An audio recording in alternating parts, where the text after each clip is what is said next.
Kalau kita lihat ya ucapan seorang ulama salaf yang bernama Yunus bin Ubaid yang dinukil oleh Imam Barbahari dalam kitab beliau Syarh Sunnah, beliau mengatakan, Yunus bin Ubaid mengatakan kepada putranya, ya bunayya li antakhruja min baiti khunsa ahabbu ilayya min antakhruja min baiti fulan wa fulan min alil bidah.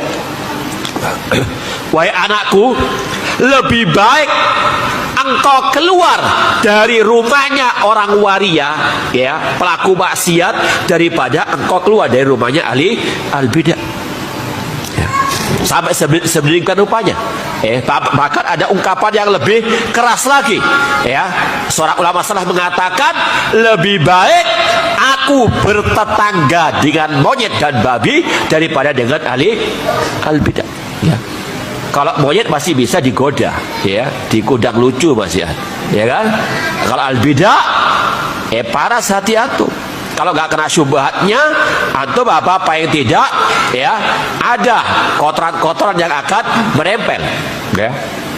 Bahkan Anda pernah punya teman, dia ini awal-awalnya kelihatannya kuat akidah manhajnya, ya.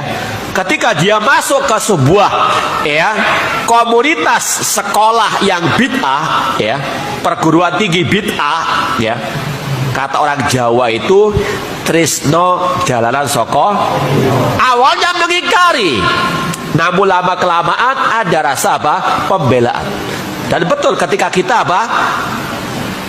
celah, ya, ketika kita kritik alma maternya, dia gak terima, ya, dia membela, padahal jelas dulunya dia menganggap itu adalah alma mater bid'ah. Karena tadi sudah kadung mesra dengan al-bidah, maka ini adalah suatu yang bisa membuat orang, ya, bisa menyimpang. Naudzubillah min dzalik. Makanya para ulama salaf sangat keras mentahdir, kaum muslimin agar tidak mendekat kepada ahli bid'ah. Bahkan kata para ulama, Rasul bersabda, man sami'a bid-dajjal falyan'a anhu. Barang siapa mendengar tentang keluarnya dajjal, hendaklah dia menjauh darinya, ya.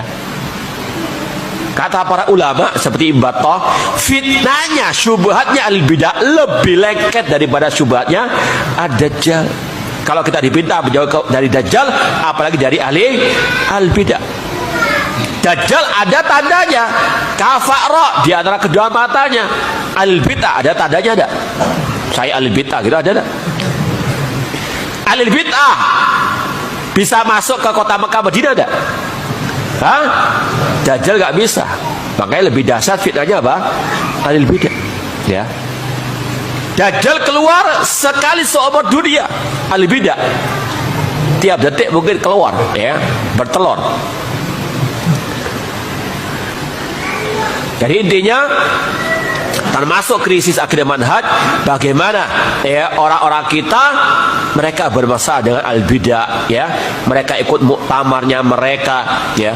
Makanya kata Syekh Abdul Aziz Ar-Royis, ya, Syekh Abdul Aziz Ar-Royis, seorang ulama atau dai salafi di Riyadh, ya, di Saudi Arabia, ketika beliau ditanya tentang kejadian di Indonesia, ada masjid, ya, sunnah yang didemo, ya, nggak boleh dibangun oleh al-bid'ah. Kata Syekh Abdul Aziz Ar-Royis, kalau ahlul bid'ah memusuhi ahli sunnah, itu suatu hal yang lumrah, suatu yang biasa, sunnatullah. Nggak mungkin bid'ah bersatu dengan sunnah. Kata begitu lumrah. Yang nggak lumrah, yang nggak biasa, kata beliau, kalau ahli sunnah bermesraan dengan ahli bid'ah. Ini yang nggak biasa. Ahli sunnah itu ada garis pemisah dengan ahli bid'ah. Bukan malah ya, asik-asikan, bekerja sama, bergabung dengan ahli al-bid'ah. Dan ini pernah ditanyakan juga kepada Syekh Sulaiman Ar-Ruhaili, kata beliau tidak boleh, ya, gabung dengan mereka dalam masalah dakwah. Kita bisa jalan sendiri. Alhamdulillah. Ngapain kita membantu ahli bidah padahal mereka memusuhi kita, ya. Kemudian juga kita ngapain memperbanyak anggota mereka. Ini sekali lagi, ini yang terjadi di tengah-tengah dakwah kita, ya, bahwasanya sudah mulai keropos akidah wal manhaj terhadap muamalah terhadap ahli al-bidah.